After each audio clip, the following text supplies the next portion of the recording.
सूत्र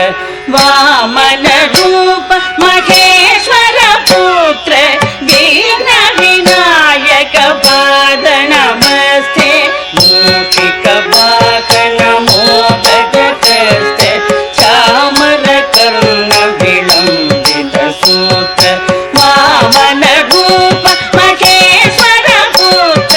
दीन विनायक पाद नमस्ते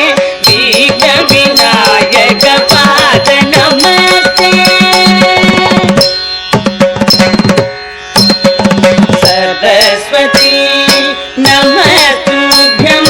वरदे कामरूपिणी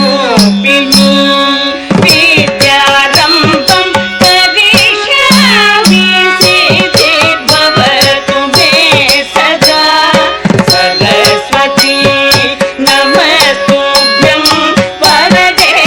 कामरूपिणी विद्यारम्भं करिष्यामि सिद्धिर्भवतु मे सदा सिद्धिर्भवतु मे सदा